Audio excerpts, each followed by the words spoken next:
እና እስከ ዩኒቨርሲቲ ድረስ ሄዱ ምናምን ትምህርት ብዙ ነገር ተበላሽቶበታል። እና በቅርቡ በዚህ ሳምንት ምን ሰማን? በጣም የሚያስደነግጥ ነገር ይሄንን ስነግራችሁ ማለት ነው ክውን ያልኩት ልክ እንደሰማሁኝ ማለት ነው። መች ነው በዚህ ሳምንት ውስጥ እህቱ ነች ይሄንን የነገረችኝ ማለት ነው። ራሱን ሊያጠፋ ምናምን ወስኖ ምናምን ነገር ሰው ነው ደርሶ ያስጣለው ማለት ነው ቤተሰቦቼ። እና በጣም የሚያስደነግጥ ነገር ነው። ወጣት ነው፣ መስራት ይችላል፣ ነገ ሰርቶ መለወጥ የሚችል ልጅ ነው። እና እኔም ደግሞ በጣም የምወደው ጓደኛዬ ነው። ከኤፍሬምም እንደዛው ማለት ነው። እና Ashama harka fuunee kabajamtoota hordoftoota maatii Taaddaluu kan biyya keessa kan biyya alaa lafa jirtanitti nagaan koo kan jaalalaa kan kabajaa simbira haa ga'u jechaa akkam jirtu fayyaa keessanii ani nagaa kooti gooftaan haa ulfaatu. Baga eeggamtanii yeroof sa'aatii kana geessa sinin jechuutiin jaaladha. Akkasuma warroonni mana kanaaf haaraa taatanii laayik sabiskiraayib gochuudhaanii na jajjabeessaa maatii kootti dabalamaa sinin jechuutiin jaaladha.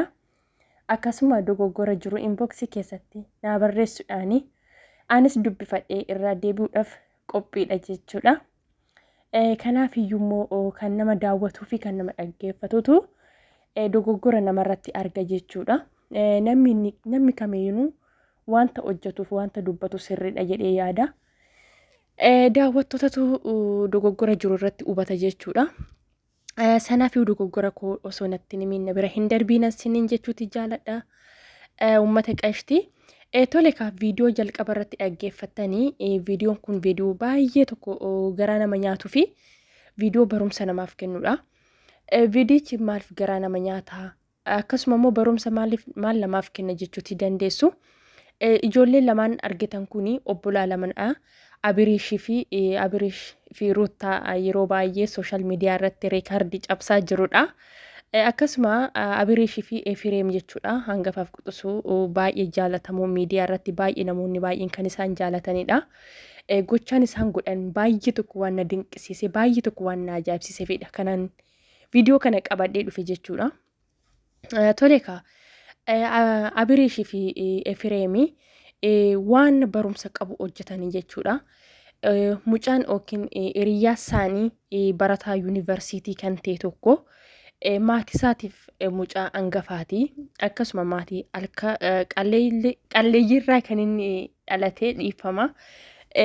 Sana ta'ee osoo jiru yuunivarsiitii galee osoo barachaati jiru yuunivarsiitii keessatti waan isa mudatee hin beeknu yuunivarsiitii keessa bahee kara biyyaatti deebi'ee. So sababii sanirraan kan ka'e hedduu nuttis dhiyaachuu dhiise akkasumallee lubbuu isaa irratti murteessaa waan jiru obboleettii isaa nu biraatiin geesse jedhaniiti jiru. Lubbuu isaa balleessuudhaaf karoorfatee jira jedhanii. Mucaan kun yoo sababii maaliif lubbuu isaa balleessuudhaaf karoorfate maaltu irra ga'e jechuudha fi viidiyoo isaa karaa fuulduraatti ilaaltu jechuudha. Mucaan lubbuu isaa balleessuudhaaf keemmoo kinoo isa kanadha jechuudha. Barataa yuunivarsiitiiti. Hedduu garaa nama nyaata jechuudha. Yeroo baay'ee ijoolleen keenya sababa hin beekamneenidha kan lubbuu isaanii balleessan jechuudha. Biyyi lafaa kun waa baay'eedhaan nama qorti. Tarii waa baay'ee itti hir'achuuti danda'a. Yeroo barataa ta'anii yeroo akkasuma mucaa hangafaa ta'anii waa baay'eetu nama barbaachisa jechuudha. Warroonni isarratti dhalatanii isa eeggatu.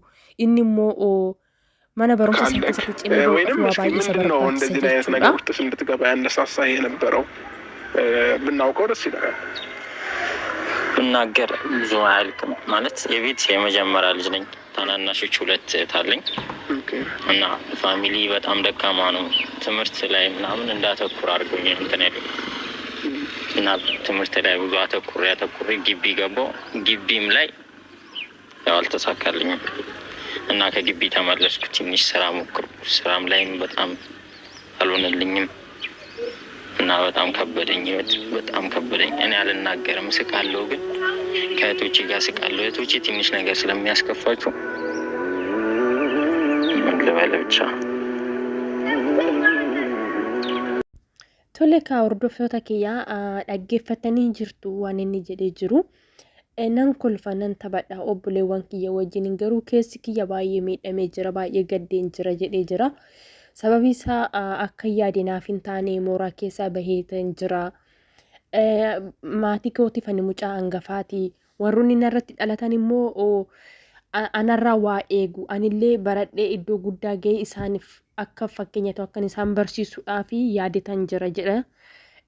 Gizee baay'ee jechuudha. Hangafa ta'uu fi quxisuu dhumarraa ta'uun itti gaafatamummaa fudhachuudha jechuudha. Dhugaa warri jiddu galeessa dhalatee wayya jechuudha. Quxisuus ta'anii itti gaafatamummaa baay'eetu kan maatii kan fudhatan baay'eetu jiru. Akkasuma immoo mucaa hangafaas ta'anii itti gaafatamummaa warroota isaan irratti dhalataniif itti gaafatamummaa guddaa kan fudhatan baay'eetu jira jechuudha. Waa'ee mucaa kanaa immoo dhugaa rabbii warroota kaaniif fakkeenya ta'uutii qaba.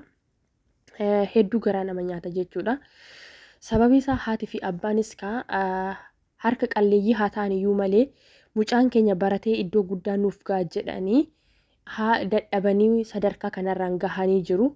Haa ta'u iyyuu malee sababa hin beekamneen inni immoo mooraa keessaa ari'amee karaa maatiitti deebi'uusaa baay'ee waan itti dhagahamee fi murteeffatee lubbuusaa balleessuu murteeffate jechuudha. Kanaafiyyuu lubbuu ofiirratti murteessuun barbaachisaa miti. Sababii isaa hanga danda'ame hanga waaqayyoo nama jiraachise waan arganii hojjetanii hojii humnaa haa ta'u qansiraa haa ta'u waan barbaade haa ta'u namni barate immoo kufee hin kufu. Waan barbaade kalaqee hojjetee of jiraachisuu danda'a malee lubbuu isaa irratti murteessuun dogoggoradha jechuudha. Dhugaa rabbii baay'eetu nama kamiyyuu taananii biyyi lafaa kun chaalenjii qabdi, rakkina baay'ee qabdi. Garuu rakkina san laalanii lubbuu ofirratti murteessuun baay'ee ulfaata. Yeroo baay'ee seexanni akka namni lubbuu namaa balleessu nama taasisti, nama kakaasti jechuudha. Kanaaf iyyuu immoo seexanaaf bakka kennuu miti. Hiriyaa akkanas qabaachuun hedduu namatti tola jechuudha. Mucaa kanaaf osoo hin beekini maal godhanii fi Ifireemii fi Abirish yookiin Abrahaam kan jedhamu ijoollee baay'ee jaalatamuu fi kabajamuu miidiyaa irratti baay'ee jaalatamanidha. Waaqayyo isaan haa eebbisu. Maal godhani mucaa kanaa fi mucaan kun nama barateedha. Nama waan guddaa hojjechuu danda'udha. Waan boru dhaloota fakkeenya ta'u waan hojjechuu danda'udha. Nuti immoo maalidhaan bukkee dhaabbannu laata? Qarshii kenninuu fi qarshiin boru dhuma. Jireenya isaa umurii dheeraa wajjin ta'uu hin danda'u qarshii har'a nuti kenninuuf. Maal gochuufi qabna jedhanii waliin mari'atanii maal godhanii yuutuubii chaanaalii bananiif maqaa isaatiin Abeel Tuub jedhanii maqaan mucaa Abeelidha. Abeel Tuub jedhanii dhugaa rabbi osoo inni hin beekin sarpiraayisii godhan jechuudha. Yuutuubii bananii yuutuubii san irratti hojjetee akka inni of jijjiiru. Mucaan sun osoo hin beekin saayiskraayifii guyyaa takkatti 1,000 galchanii fi itti himan jechuudha. Sa'aatiin ani hargisan reef 1,000 gala jechuudha. Abirish yuutuubii chaanaalii Abirishin beektu baay'ee guddaadha. Of jalatti sheer godheefi jechuudha. Bakka sa'aatii muraasa keessatti saayiskraayibii 1,000 galcheef jechuudha. Yaanne guyyaa har'aa kanammoo meeqa hin gaayyoona. Hiriyaa jechuun akkanadha. Hiriyaa jechuun bakka maal hiriyaa jechuun daawwitii jireenyati kan jedhamu lakkaa dhugaadha dhugaa rabbii. Har'a ijoolleen kun hanga nama tokko guyyaa 2-3 waliin bashannananii sammuusaa akka bohaaru godhanii waan qabanirraa tiraansferii godhanii fi waan tokko qarshii minaaminaan bukkee dhaabbachuu hin danda'u. Garuu hanga dhumaatti bukkee dhaabbachuu hin danda'an. Sababiin isaa qarshiin hin dhumti jechuudha. Qarshiin har'a torban lamaan nama hin geessu hin dhumti. Garuu waan guddaa godhaniif dhugaa rabbi jireenya mucaa kanaatii fi utubaa guddaa hojjetaniif jechuudha. Yuutuubii chaanaalii kana bananii fi mucaan kun yeroo dhiyoo keessatti of jiraachisuu irra darbee maatisaatiif obbolaasaatiif akka inni jiraachisu taasisan jechuudha. Irratti akka hojjetu immoo abdii guddaa qabu. Sababii isaa nama barateedha barataa cimaadha jedhaniiru. Akkamitti akka inni yuunivarsiitii keessa baheyyuu isaaniif gaafidha. Akkamitti akka inni abdii kutatee lubbuu isaa balleessuudhaaf yaadeyyuu isaaniif gaafidha. Barataa cimaadha jedhanii dubbachaa jiru. Hiriyaa baay'ee jaalannuudha waliin guddanne jechaa jiru. Yuutuubii chaanaalii akkasitti bananii fi kennuufiin hedduu na gammachiise. Hiriyaa akkanaa rabbiin namaaf haa baay'isu. Hiriyaa tokko har'a jechuudha. Icciiti keeyyuu yoo itti himatte boru hiriyaa biraarraa dhageessa jechuudha. Namni icciitiyyuu namaaf hin qabatu. Yeroo baay'ee namni tokko har'a waan tokko si bukkee dhaabbate borutti si waqqasa jechuudha. Biyya lafaa kanarra namoonni baay'ee garaagarummaa baay'eetu jira jechuudha. Sanaafiyyuu hiriyaa akkanaa immoo rabbi namaaf haa baay'isu. Waan guddaa godhaniif jechuudha. mucaa kana akkasitti bukkee dhaabbatanii du'arraa oolchuu bor waan guddaa hojjetee obbolaasaa akka gargaaru maatisaa akka gargaaru lafa yaade san akka ga'u waan yaadaniif iyyuu waaqayyo kana caala sanaa eebbisuun jedha. Dhugaa hedduu tokko natti tolanii waaqayyo gooftaan kanuma caalatti hubannaa fi ogummaa isaaniif haa kennu. Hedduu gaddanii jiru jechuudha. Asitti hedduutti dhagahame jechuudha. Mucaan kun murtee akkasii murteessuun hedduutti dhagahame. Isaan hin beekne ture obboleetti isaatu akkasitti Abeel akkasidha lubbuusaa balleessuudhaaf jettee isaanitti himte. Isaan immoo akkamitti kun ta'uu danda'a doo nuti jirru hiriyaa baay'ee jaalannudha isa dhabuutii hin qabnu jedhanii yuutuubii chaanaalii bananii sarpiraayisii godhan jechuudha. Har'a nama tokko du'arraa oolchuu jechuun waan guddaadha. Dhugaa rabbii jireenya isaanii keessatti waan guddaa hojjetan jechuudha ijoolleen kuni. Kanaaf iyyuu warroonni kaanillee akka irraati baratan jechuudha. Osoo namni tokko qabu har'a namoonni baay'een guddina walii hin jaalatan. Dhugaa rabbi odoo ijoollee keenya Oromooti akkana hin godhu jedhee hin yaadu'ani. Rabbi ijoolleen keenya Oromooni unkaan jechuudha. Bilbila nama tokkoyyuu bilbila tokko dabarsinaaf kennime yoo jedhanii hin kennan jechuudha. Unkaan yuutuubii bananii akkasitti sarpiraayisii wal gochuu I don't know nama 10,000 keessaa nama tokko 2 3 yoo akkas ta'een alatti akkasii sheer walii gochuu warroonni yuutuubii gurguddaa qaban sheer namaa gochuu miti. Bayyesus akkasitti sheer of jalatti namaa gochuu iyyuu miti. Chaanaalii nama garagaraniyyuu hin laalan jechuudha dhugaa rabbii. Warroonni chaanaala gurguddaa fi akkasuma yuutuubiin deemuu fi qabichaanii bakka namarraatti baqatu jechuudha. Rabbi wal guddisuu baay'ee tokko ijoolleen keenya gizee baay'ee ijoolleen Oromoo walirratti duuluu wal kuffisuu kanatu isaan gammachiisa malee wal guddisuun eebelummaaf na caalti wal jala faa deemanii view laaluu sabiskiraayibii namaa laaluu kanadha. Ijoolleen kun fakkeenya guddaa namaaf ta'u dhugaa hedduu tokko na ajaa'ibe jechuudha.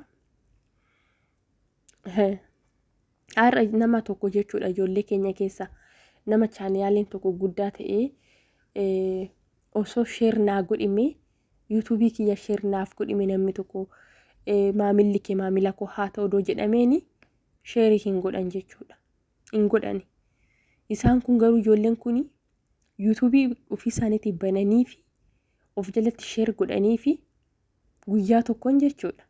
Dhugaa rabbii yoo Abeel tuub jechuudhaani saarchi gootanii isinii bahuu danda'a jechuudha. Maaliif amantaadhaan wal qoqqooduu miti zarinnatiidhaan wal qoqqooduu osoo hin taane namummaadhaan wal jaalachuu wal kabajuu du'arraa wal hambisuu kun baay'ee filatamaadha jechuudha. Dhugaa rabbii baay'ee filatamaadha. Rabbiin illee kana namarraa jaalata jechuudha.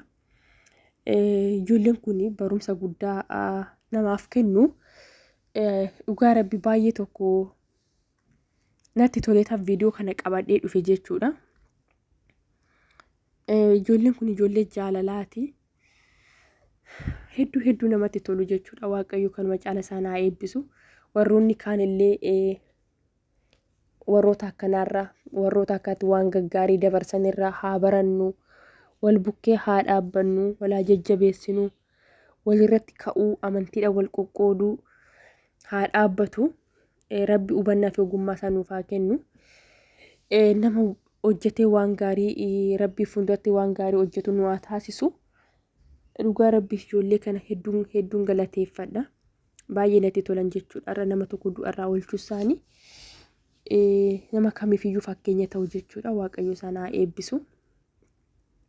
Akkanas isin jedha hordoftoota kiyyaa viidiyoon kiyya har'aa kana fakkaataa dogoggora jiruuf na of galchaayi. Warroonni haaraa taatan immoo please subscribe like godhaa. Isiniin kaffalchiisu yookiin dadhabbii tokko isiniin baasisu jechuudha. Like subscribe gochuuni. Kanaaf iyyuu like godhaa subscribe godhaa dogoggora jiru moddo akkasii dogoggorte jedhaa. Na beeksisaa isiniin jedha uummata qashti. Kanaaf iyyuu turtiin keessan hanga kana waan nafaana ta'eef guddaa galatoomaa hedduu sin jaaladha hedduu sin kabajaa. Viidiyoo biraatiin hanga walitti deebinutti nagaan naaf turaa isiniin jedha uummata qashti.